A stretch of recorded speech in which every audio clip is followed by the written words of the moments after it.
It's the Funny Comics Fan Club.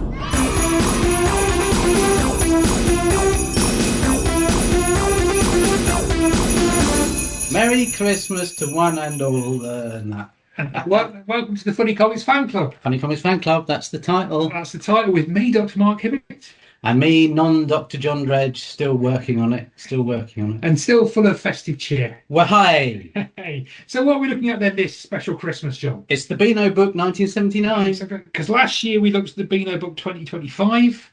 Yeah, my brain can't cope with these changes of time. So what did you think then? So did you have this Beano Book? Yeah, it was good. Right, goodbye. Yeah, that was easy. A Merry Christmas. Oh,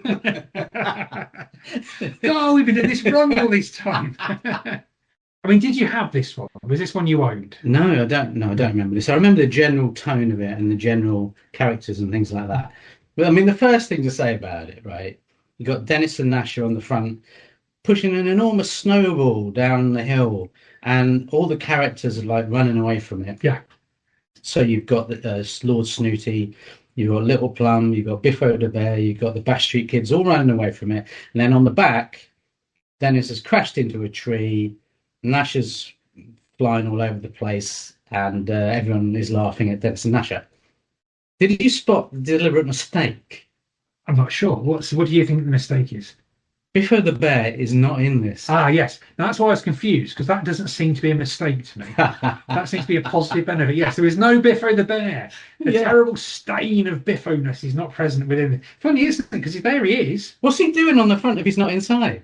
I know. What's going on there? I mean, if you see him on the front, you're going to think, oh, yes, lots of wacky and hilarious adventures later on with our good friend Biffo.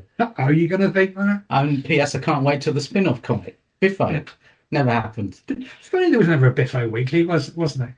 No, there was not. I mean, it's never too late. You're quite right. The terrible Biffo the flipping bear is only present on the cover and not within. So we're pleased with that. We're very pleased with that. Yeah. But I mean, one of the overriding things about it for me is that, to me, the blooming stars of it are the Bash Street Kids. Yeah, they are, aren't they? It's funny. There was around this time, there was a Bash Street Kids annual, wasn't there? Was there? Yeah, because there was usually a Dennis The Menace annual as well. Oh, was there really? Yeah, there was nearly always you'd have a Dennis annual and a Beano annual. And then I think around this time there was a Bash Street Kids book. God, they were getting a lot of money out of it back then. They probably were, yeah. They're riding, having as many jam sandwiches as they can eat. And no Biffo the Bear annual. It's just perplexing. I can't believe it. So perplexing. So they had these main characters also in another annual. I mean, they must have been raking it in, I guess. I think at one point it was alternating. You'd have Dennis one year and the Bash Street Kids another year, I think. But yeah. Another thing, an overall thing, thinking about it now that my brain has woken up, which is rare, this is definitely a Christmas thing. Oh, it's very Christmassy, yeah. It's got lots of things that are happening at Christmas. And then we looked at 2025 Beano Annual, nothing about Christmas. No Christmas. Half of it's to do with summer.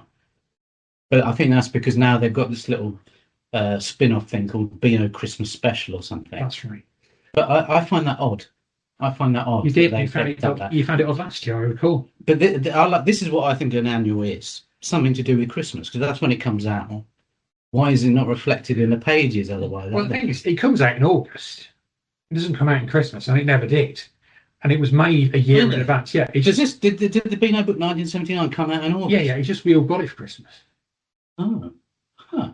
Why did it come out in August? So that people could buy it for Christmas. So there was a reason that it was Christmas themed? Yeah, it's just because it was what everybody got for Christmas. But that still doesn't explain why they're not featuring Christmas in the 2025 annual. Because I guess now it's not something that you would necessarily. I suppose if you don't make it specifically about Christmas, it's got a longer shelf life. Yeah. I don't know. I mean, I'm not a comics publisher. You're not a comics expert, I know. Neither of us are. We know that. We've come to realise that over the years. Let's have a look through and see what happens. I'm going to say it starts off with a picture of Minnie The Minx reading the Beano book with what's that there, John? What's that she's got there? Half a jam sandwich. Half a jam sandwich. The jam sandwiches continue. Half a jam sandwich. I loved that joke of like Minnie the Minx sitting there reading the Beano book. And what I also loved is that you've got the editor's voice coming in. So this is what I think a comic should be like. You shouldn't ever see the editor. Like, no. The editor of Wham you saw who he was, some old bloke. Well, you do in the Beano sometimes, don't you? Sometimes you meet but you do actually meet the editor fairly often in the Beano. So you know what he looks like, do you? Well, he looks like he's like drawn like teacher in the Beano, but yeah, you do. Oh, I didn't know that because he's not in here. He's not in here. Just the voice here. There's a lot, but there is a lot of this stuff, isn't there? There's a lot of reader's voice and editor's voice. The characters are forever talking to us throughout this. There's always arrows and things pointed to things and explaining things that otherwise, maybe would be quite obvious. Yeah, as we shall see. I mean, yeah. So you've got Roger the Dodger there. I mean, what I liked about the first strip here was that he's got all these hundreds of books saying Dodges volumes 1 to 28. He has. I quite like that. I wouldn't mind reading one of those. And his dad's got a slipper cupboard full of slippers. Yeah. And then Billy Whiz. You see, like Billy, we're whizzing through this. Whizzing through. Yeah. What I liked about this particular story was that his father's saying something to him, but before he could even get his name out, Billy is interrupted. I thought that was a really nice touch. But the rest of it was very mediocre. Right, so here we go. The first big Dennis the Menace strip. I think this is really... Can you see that now? It starts off with a half-page panel, doesn't it? Another overall feeling I had about this was that they're all coming out now. Was that so many feelings. I loved the use of the bigger space. Yes, it's amazing, isn't it? What do you think? There's so much of it. There's splash pages. See, like here with this is David Southern drawing the Beano, who's not particularly experimental normally, but the way the pages are put together changes. There's all sorts of. It's fabulous. Yeah, it's really good. Unlike Film Fun last time, where I could barely see what was going on, here you can always see what's going on, and I really like that. Yeah, I mean, you can even understand everything that's going on, which is another plus. Yeah. The main thing I thought about this, though, is it's got the softies. They're going off to a carnival, aren't they? And Dennis is just horrible to them. Dennis is horrible to them. But the way the softies are dressed, it's like going like, they could have been on the cover of The Enemy in about 2008, couldn't they? Funny you should say that. There's a bit where they're throwing flowers into the crowd, and I was thinking, did Morrissey read this?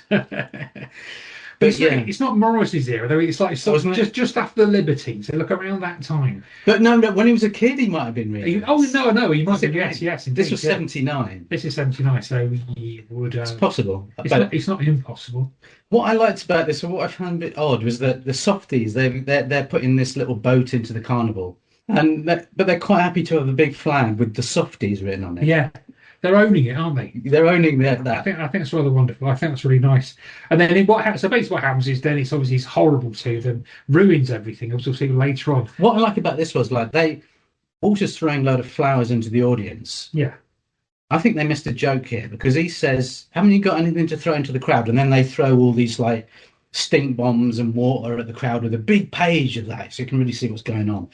But I think they should have said, haven't you got any flowers to throw at the crowd? And they say, no, we've got flour. Yeah, I agree with you. That would be better. But they have got flour in there. Exactly. But they just don't do it, do they? They missed that. But I mean, it's a really great big picture of them going mad. But one of the menaces says here, some people have no sense of humour, which I thought was a really good line. But then there's this really weird bit where there's a huge double page spread.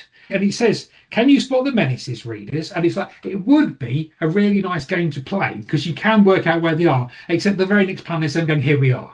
And it's like, well, that's a giveaway. You could have given us a bit more space there, couldn't you? I like the way that they're constantly talking to us. But they're constantly talking to us. It's it's constant dialogue, isn't it? It's quite, if you weren't used to this sort of thing, it would seem weird. And then the dads turn up. Oh, my word. And they start hitting them. I think they start hitting them. Yeah, with various things. But they are dressed up quite fancy, really. And again, it's a full page spread, which is them beating their children. Yeah. Dressed as cavaliers, cowboys, and a painter.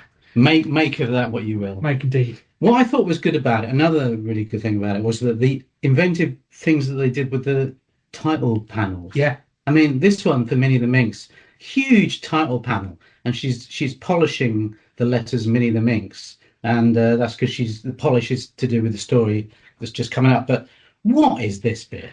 There's three thistles coming out of a paving grid. I think it's a bagpipe. I think somebody's playing bagpipes. Yeah, there's lots. It looks like somebody's playing bagpipes from underneath the sewer grill. God knows what that's about. There's another bit. There's another weird bit. There's a gorilla looking around a corner somewhere. There's a gorilla looking around the corner of the supermarket, and also, for no reason whatsoever, there's a dog on a moped. Yeah, lovely. Isn't it? I mean, this is Jim Petrie. It looks so good. It looks brilliant. Yeah, and but it's not like crowding the picture at all. There's only three main elements to that one panel there. You've got Minnie, Fatty, and a dog on a moped. But it's really breathy. I think this is, Yeah. again, it really makes clear again what we always have with these. They look great. The artists are really good. The stories are not great. Not that good. I mean, they're okay. I like the little touches that they have. For example, here a dustbin is falling on someone, and instead of just saying glump, he says muffled glump. Yes. But there's another baker's boy here with a like tray of cakes on his head. Did that used to happen in 1979? Maybe in Dundee. Well, they had Dundee cakes there. Oh, yeah, that's probably it. That's probably the answer. But yeah, it was Minnie the Minx is doing well in this particular annual. Here we are now. Let's look at the King Street cowboy himself, Two Gun Tony, who no one's ever heard of. Well, I thought, I've never heard of it, and I thought, was this one of these where they've put a strip in for the annual that isn't actually in the Beano? But apparently, this was in the Beano for a year. I have no memory of it. I wasn't getting the Beano at this point. I think my brother may have done, but I don't remember him. But it's another Bill Ritchie strip, and we like Bill Ritchie strip when we were looking at him in the Beezer the other week. That was all. What did he do? What did he do in the Beezer? He did the one about the giant red baby and Sniffy. Oh, okay, yeah, we don't mind him. They were really good. But this does seem a little tame after like Dennis and Minnie. It does, but then I just thought it was odd that there seems to be a lot of cowboy stuff. Loads of. I mean, obviously, little clubs in it. Yeah, it's like Cowboys and Christmas. Yeah, that's the name for your next album. Could be. I like it. Yeah, but it just seems weird to me that like, why is there so much? Because I can understand like in the 50s and 60s when Wild Bill Hickok and when they roamed the earth. Yeah, but there were TV shows about cowboys. Yeah, and the kids were seeing films and like when we were growing up. Not so much. There wasn't not so much. Was there really? There was Bonanza on a Sunday, I guess, but. That's tedious. The High Chaparral. The High Chaparral. Yeah, I just used to watch the tune and then turn it off, like so many programs back then. Then you've got something that was this in the comic Jackie Dore? It was in the comic, yeah. Jackie Dore. So it's about three crows. Yeah. The only thing I've got to say about this is that there's a really funny picture of this. There's a bit where so the crows have been eating the farmer's turnips. Yeah. So there's a big picture where there's a big close-up of the farmer looking in an evil manner at the camera and just one big word above his head, plotting. It's a great. We'll put it on the socials. So we know what he's doing. That's amazing. Nothing else. But this is the last time these crows are picked because they were in the Beano. I do vaguely remember them being in the Beano and them always being a bit sinister. But then, apparently this was the end for them. But this is a great ending for crows, this book. It's too orangey for crows. It is too orangey for crows. This last time these crows ever appeared in a Beano publication. It's also the last time that Joe Crow, Roger the Dodger's pet crow, ever appeared in the Beano strip. Wow! What happened to him? He flew away. He flew away, John. He went to live with some other crows somewhere. He went to live with Jackie Dore, obviously. Maybe that's what happened. Maybe that's it. I mean, I did find it slightly odd at the end of this strip where somebody throws a turnip at a soldier, which is not a sentence you say very often. Don't throw turnips at soldiers, kids. And I was just going to say, make sure you don't. That's our Christmas message. But also, when he hits the soldier with the turnip, the soldier doesn't say, as you might expect, ooh-yah. That's one word. He simply says, nning. Nning. Nning. N-N-I-N-G. Nning. So always remember to say nning if you get hit by a turnip. As long as you're in the armed forces, of course. And as you were saying, they're very inventive in their use of the page here. Indeed. I mean, the Nibblers have a bit where it just says, what have Porky and Whisker seen? Turn over the page and see. We turn over the page and it's blank. No, not really. It's something of vague interest to mice. Yes, I mean, I like this. I thought it was really good. I did think it was a little bit much. You sort of think, well, I am nearly halfway through this annual now. I am aware that if I want to find out what happens next, I should turn the page. If I need instructions on that at this point, how do you think I got to this point in the annual? And do you think kids are suddenly going, what do we do now? I've got some cardboard and paper here. Oh, this doesn't make sense, but I am going backwards. Yeah. So that was unusual, but I just thought it was quite sweet, this Nibblers one, because it's not really one of the great classics of Beano stuff. But I do remember them. there's a lovely panel there where like the mice are all doing some sort of stuff, and the human person who lives there and the cat, they're just having a quiet afternoon. He's eating a massive hamburger, and the cat is reading a book called Wickerwork for Cats. Yeah, and he's having a go at making a wickerwork basket there for himself. That's what life was in the 70s. So much simpler then. Yeah, Alan Wickerwork and various things of that sort. But again, and they're also just talking to the audience all the way through. Are they all the way through this? It's just talk.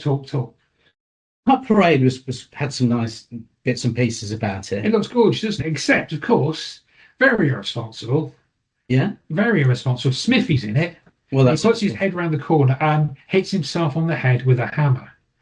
Yes, that's what you're saying. Yeah, and we must stress again: do not hit yourself on the head with a hammer. Exactly. Children. I mean, what I loved about this was they have a fight with the Pup Street Dogs, or the Blob Street Dogs. Blob Street Dogs. I must get that right. And after the fight, straight away, as soon as the cloud has dissipated, they've all got plasters all over them. Yeah.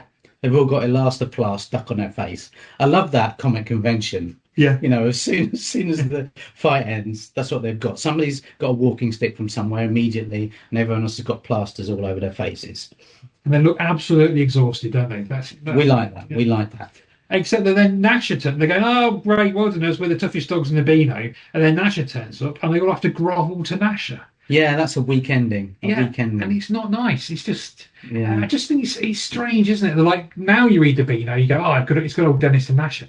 Dennis and Nasher are horrible throughout this. They're just mean. Yeah, I did prefer Walter. I did. But then now we come to the centerpiece of the annual, in my opinion. And it feels very much like a sort of pull-out special, doesn't it, for the Bash Street Kids? It's right in the middle of it. I think it's like 20 pages or something of Bash Street Kids in this. A whole lot of Bash Street Kids. And it's nicely done because it's all yellow and black and white. So it's not because most of the rest of it is either black or white or red and black and white. Yeah, there's no colour. There's no full colour. No full colour. So yeah, this is almost like a separate comic within the whole thing. Yeah. I don't know why, but anyway, I liked it. There's a little poem about them here. Then we get some interesting stories. I noticed at one point, Fatty, is that his name? That is currently his name in 1979. I had a feeling that would have been his name. This book represents views that were held from a previous age and may not be suitable for modern listeners. Yeah, it's quite a lot that isn't suitable this week. But there's a bit where Fatty swallows a whole cake. The word that comes out is not munch or guzzle, it's shalomp. Shalomp. And it's a fact, French cake he's eating. Minnie The Minx said shalomp earlier on. So maybe it's the same author and he's just decided to use this strange word. Maybe he had a few spare shalomps left lying around he's having to use up. Yeah, but I just like the fact that sometimes comics seem to invent words. I like that. And in this strip is a bit odd because it's his teacher's birthday. And he keeps walking around going, oh, where'd they put my birthday present? Where'd they put my birthday present? And you saw that you're the person who hits them. Why have they bought you a birthday present? Yeah. And he gets quite angry with them because they haven't got him a birthday present. Yeah, well, he picks up a cricket bat. Yeah. Yeah, it's not just his usual stick to hit them with, a cricket bat to hit them with. Things aren't looking good for the Bash Street Kids at this point. No, they're not. Then luckily for them, they have turned him a birthday. And it's like, who gives your teacher a birthday party? Yeah, I mean, it's a strange ending, but then I liked this Bash Street Kids. Yeah, this is great. It's not really lovely. The Orange Juice Book of Records. So no kid would have understood that joke, would they? The Guinness Book of Records. Yeah, because the Guinness Book of Records was on the telly with. But they wouldn't have understood why that was a joke because they wouldn't have known what Guinness was. Well, it depends. I mean, you would have known, but I wouldn't have known. Maybe you lived a purer, cleaner life than I did. But, I think you know what Guinness was. Yeah, well, I didn't, but it's a good joke. And then, so the idea is that they found this book in the cupboard, and they're going on about how great it is. This Orange Juice Book of Records. All these strange things are going on, and I really love a page here where the Bash Street Kids are holding up their own particular brand of record. Like Smithy's got one that's a square record. Fatty's got one in the shape of a lollipop. I just thought it was a really nice, inventive page, that. It is, it's really good. And also the records, when they talk about the Denby Dale Pie of 1964. It's like, that's a real thing. Is it? It's a real thing, the Denby Dale Pie of 1964. It was made to celebrate the 4 royal births. They made this massive record-breaking pie, and it financed the new village hall, because they sold pieces of the pie to people, and the village hall is called the Pie Hall. The Pie Hall. That's fun. So that's an actual thing that they bother to look at. I like that. I like that. So it's grounded in reality. Oh, very much so. Grounded in reality. Gritty, stark reality. But I mean, this is my favourite page of the whole annual now. There's a joke in this where he says they're looking at this Guinness Book of Records or Orange Juice Book of Records or whatever it is, and it says Daredevil Evil O'Knievel set a new world record by leaping 24 motorbikes in his bus. And there's a really great big picture of Evil in his yellow bus jumping over 24 yellow motorbikes. It just looks great. That's brilliant, isn't it? Yeah. That's my favourite bit. And I love the way this whole story pans out as well, because they're looking at this book, learning about all these facts. And the teacher says, put that book down. And then he starts telling them basically exactly the same facts. Yeah. And they're all really annoyed. And Sydney thinks to himself, I was enjoying that book. And now we've got to get back to boring lessons. Yeah. But he's just reading out what's in the book. I mean, what a brilliant ending. It's great, isn't it? And it's really stands out because I go, this is a properly put together story. You can see it's brilliant. It's, it benefits from the annual size. Yes, he does. There's only like 2 frames on this one page and 5 or 6 on the other. You can just see exactly what's going on. It's not cluttered in any way. No. Your eye goes down the page. This is, proper comic bookery. And it's proper comic bookery. That's exactly what it is. Because it is, though, isn't it? Because you don't notice. It's only if you go, hang on a minute, there's not 12 panels on this page like there normally is. You wouldn't notice because it's done so nicely. It's a shame they weren't able to do more of it. Just spot on. So now, it's a little plot. There are 2 little plum strips in this, and they seem to both have the same story as each other. Yeah, lack of invention, I think we can say here. Because his wigwam is too full. It's also quite similar to the Backstreet Kids story, because in the Backstreet Kids story, teacher is wandering around looking for presents. In this one, Chiefy is wandering around looking around for his presents. Whole different story, in my opinion. But it's just because it's the inversion. They go, what would be funny?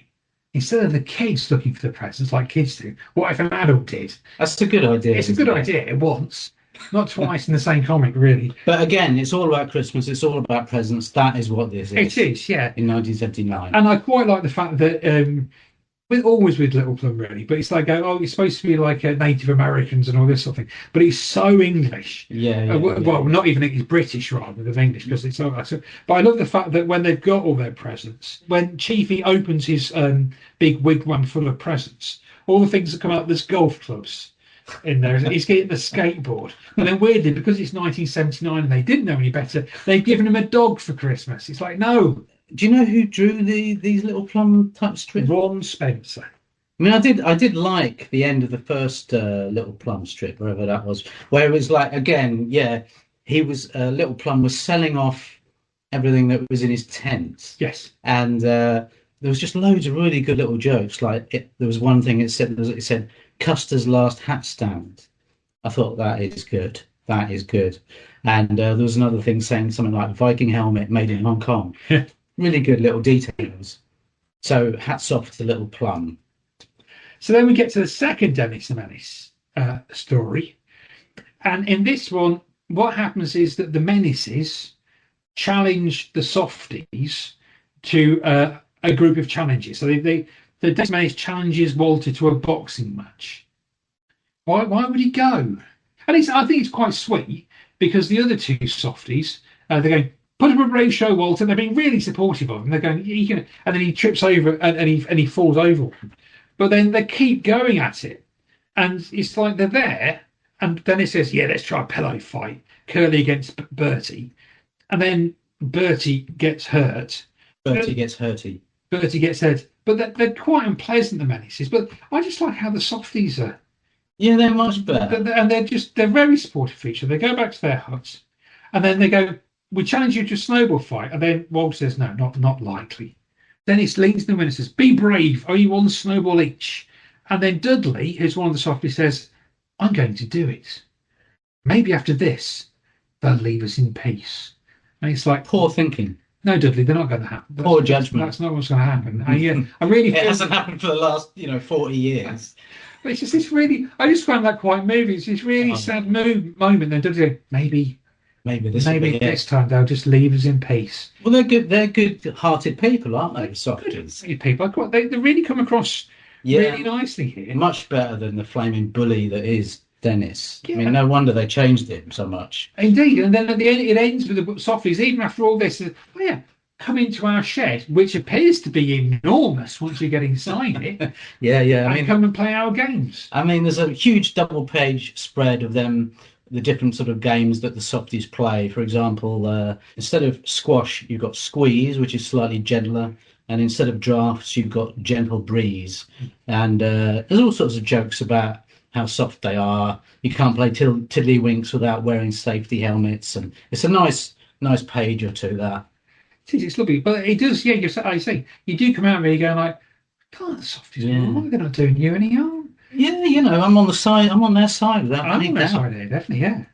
So okay, now the three bears. This is so well drawn. You got to say that it looks nice, doesn't it? It looks really good. And the use of the panel here. This huge panel goes straight across 2 pages. So there's basically 3 panels, but each one of them takes up a third of the height of the page, but goes across 2 whole pages.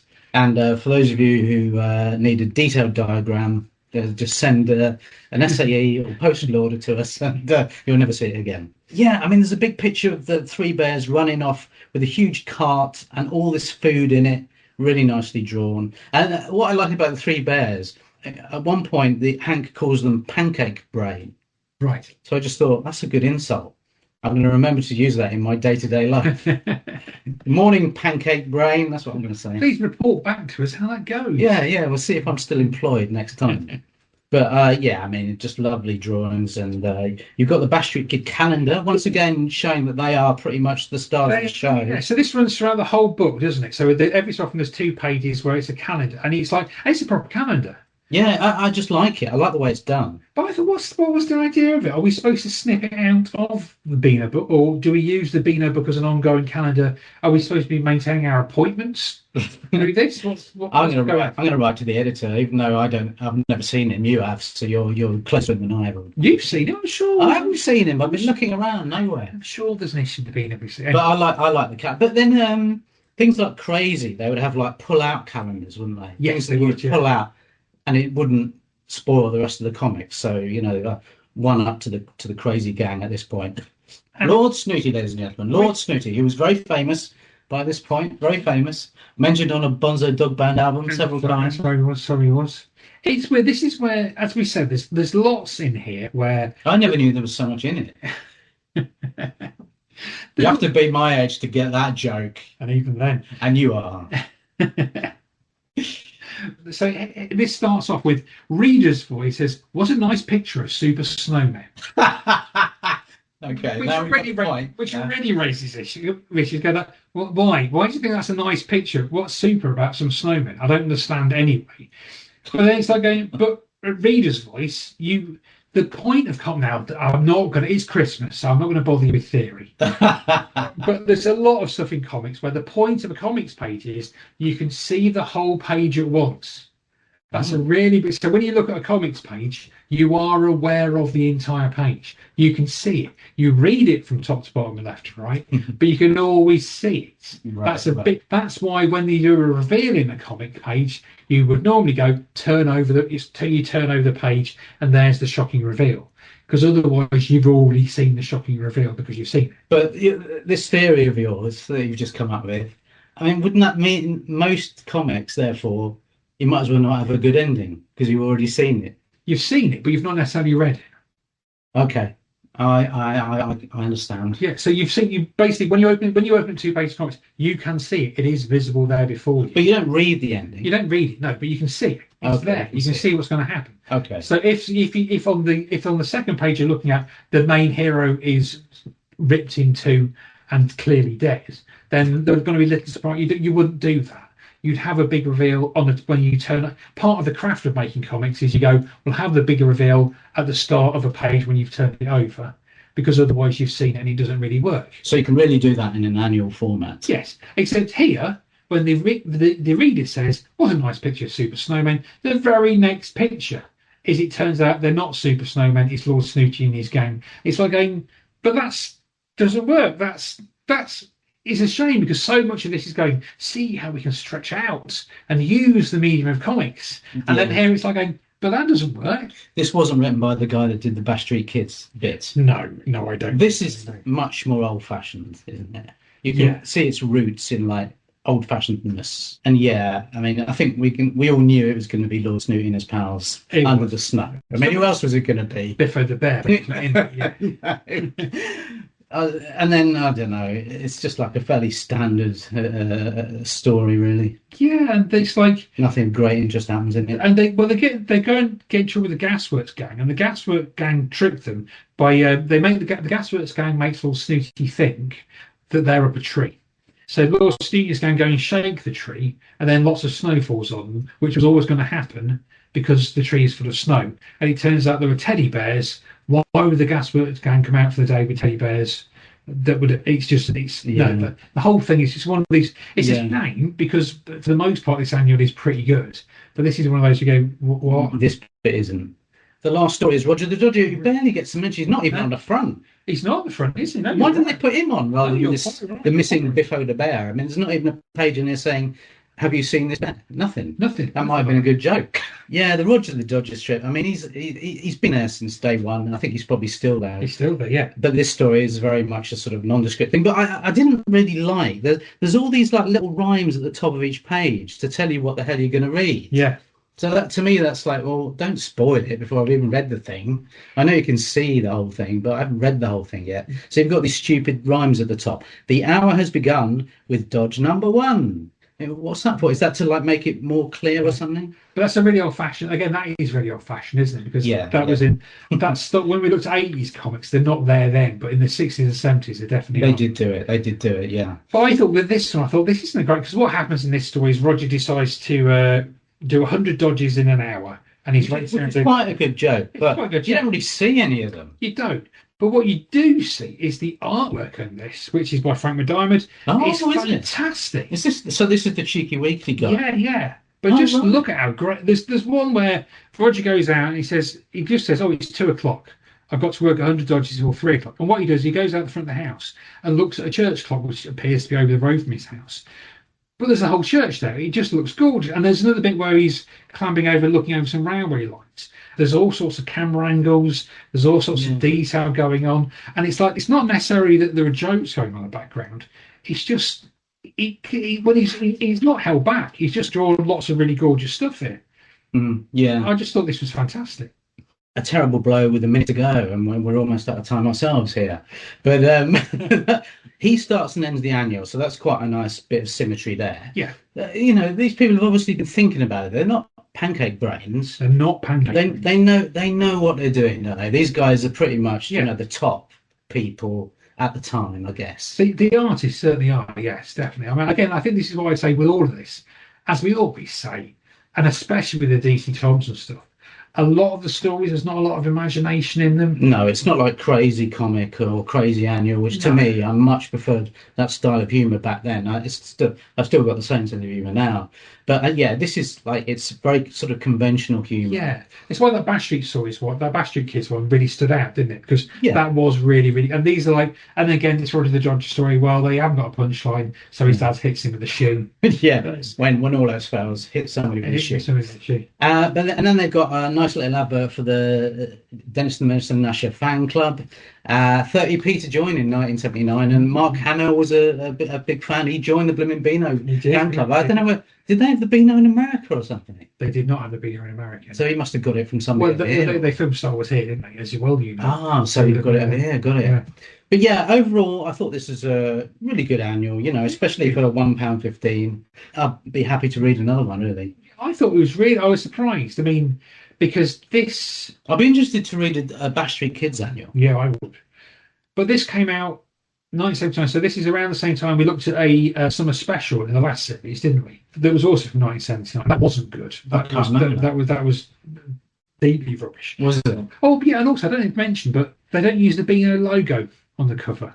And they very rarely seem to do this on the annual stuff. But the thing is, you know what you're getting when you buy this. You do. And it delivers what you expect to get, which is like top cartooning and fun all the way through, really. And you know, it's just nice. It's consistently fun Yeah, well, and I thought, good to look at. I thought I go further than that. I just thought this was actually quite good because I'm usually quite harsh on the DC Talks because they're usually terrible. But Yeah. I was surprised. I think it's just the thing that the artists have stretched out.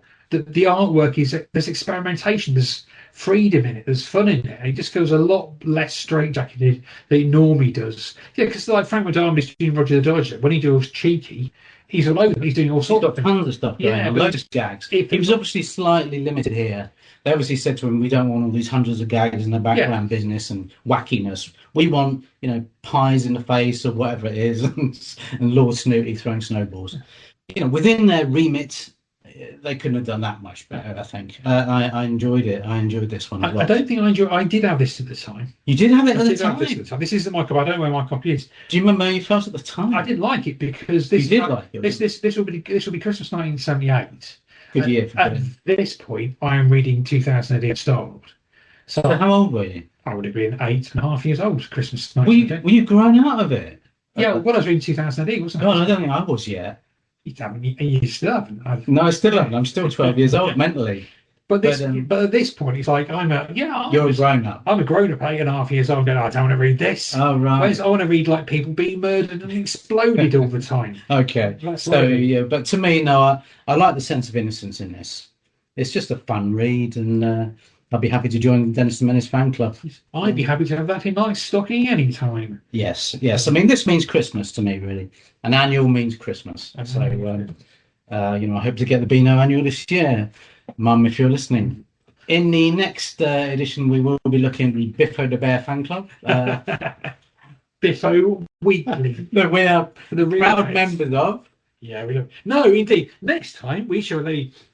By the way, this smells of an old annual, by the way. I know you like Yeah, flipping I it. do love to have a sniffing. This smells of 1979, unfortunately. Let's have a sniff. Coal and strikes. That's what it It's smells like cold, so yeah, just like that. Yeah, it does. But next like. time, Power cuts. We had to read it in the dark. that's why it's all bright yellow, isn't it? So, next time, we are going to be going back a few years to 1976 for the first anniversary issue of Monster Fun comic. Oh, I can't wait for this one. Really looking forward to it. Really looking forward to it. Yeah. So that's it, listeners. We hope you have a jolly Christmas. And a very festive new year. And so until next time, it's good night from me. Oh, it's Merry Christmas from me. Oh, it's Merry Christmas. It's Merry Christmas from everybody. But it's Merry Christmas to everybody everywhere. Merry Christmas, everybody. Yes, and have a splendid time, whatever you may do.